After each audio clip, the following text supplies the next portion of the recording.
इससे पहले जो हमने स्टेट वर्सेस मार्केट की डिबेट के बारे में पहले लेक्चर में देख चुके हैं कि हमने ये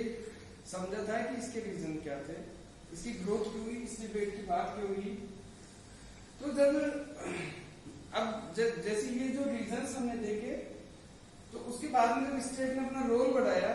तो आज फिर ये चर्चा क्यों हो रही है, मार्केट की बात क्यों हो रही है, जब स्टेट की इतनी बात हुई है, स्टेट आखिर फेल कहाँ हुआ है। तो अब जो हम ये समझने की कोशिश करेंगे कि जो स्टेट का रोल है इकोनॉमिक और सोशल डेवलपमेंट में वो क्वेश्चनेबल क्यों हुआ है, आखिर उसके रोल पे प्रश्न चिन्ह क्यों लगा है। तो हम इन रीजंस को समझने की कोशिश करेंगे, क्या प्राइवेटाइजेशन की बात क्यों की जा रही है, लिबरलाइजेशन की बात क्यों की जा रही है, ताकि वो चीज जब समझ में आएगी तो हम इस स्थिति में आएंगे कि मार्केट और स्टेट का बैलेंस किस तरीके से बिठाया जाए। तो इसमें देखा गया है कि जो विकासशील देश हैं अफ्रीका के और एशिया के, जब उनकी पिछले 5 दशकों की जो तुलना की गई तो वहां ये देखा गया कि जो वैश्विक संस्थाएं थी, वर्ल्ड बैंक था, IMF था, इन लोगों ने इनको काफी लोन दिया, उधार दिया, ताकि उनकी जो बेसिक गरीबी थी, कुपोषण था, इल हेल्थ है, एजुकेशन है, इसके बारे में उन्होंने उनको एक मॉनेटरी एड दी, उनको सहायता दी। जब इन सब चीजों का, जैसा कि हम पढ़ चुके हैं कि FW रिग्स वगैरह जो पब्लिक एड के विद्वान थे, इन्होंने इसका एक तुलनात्मक अध्ययन किया कि आखिर इसका आउटपुट क्या निकला। तो ये देखा गया कि वो जो जहां पर थे, वो लोग जहां थे वहीं थे, और इन बेसिक जो प्रॉब्लम्स थी उनको उनमें कोई काफी क्वालिटेटिव जो सुधार है वो नहीं हुआ है। इसलिए ऐसा माना गया कि रोल अपने जो स्टेट है उसके रोल में वो इफेक्टिव नहीं है। इसी के साथ साथ करप्शन, कम्युनलिज्म, आपसी जो कॉन्फ्लिक्ट्स है, इस तरीके की चीजें, नई नई चीजें देखने को मिली। और वहां पर जैसे हमने फंडामेंटलिज्म का उदय देखा तो कहीं कहीं ऐसा लगा कि स्टेट अपने रोल को निभाने में कहीं कहीं सफल नहीं हुआ है। इसी के साथ जो कम्युनिस्ट देश थे,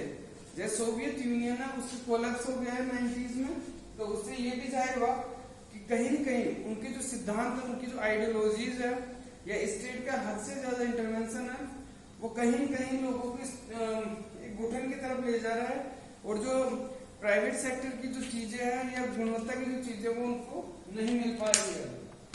तो इस तरीके की जो रीजन्स है, इनकी वजह से जो स्टेट का रोल है वो क्वेश्चनेबल हुआ, और लोगों ने ये जाहिर किया कि इसी तरीके से हम एक रीजन और देख सकते हैं कि जो सरकार के कंट्रोल में जो उद्योग धंधे थे वो सभी लॉस में चल रहे थे, कहीं पर भी प्रॉफिट नहीं था, गरीबी बढ़ रही थी, इलिटरेसी बढ़ रही थी, और इन सब कारणों से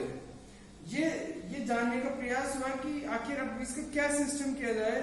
कैसे इसको हम बदलाव की तरफ देख सकते हैं। इसलिए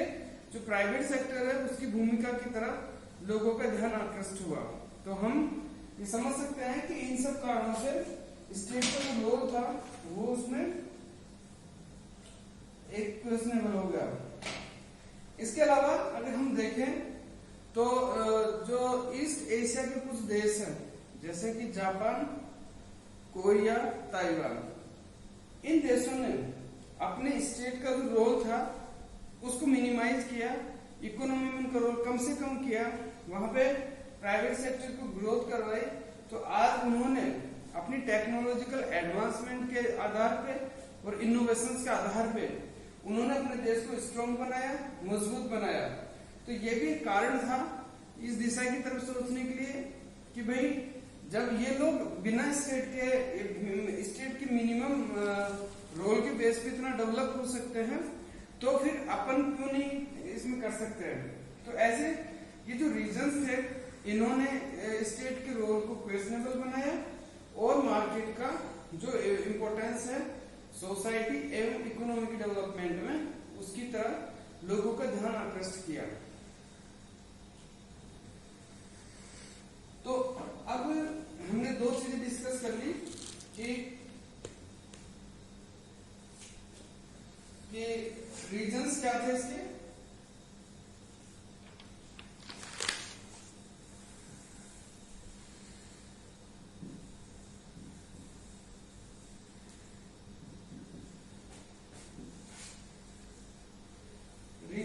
ग्रोइंग स्टेट्स रोल, और दूसरा हमने पॉइंट डिस्कस किया स्टेट्स रोल अंडर क्वेश्चन, यानी कि जो स्टेट का जो रोल था सोसाइटी और इकोनॉमिक डेवलपमेंट वो कम क्यों हुआ। हम नेक्स्ट वीडियो में हम इनके आगे की चर्चा करेंगे।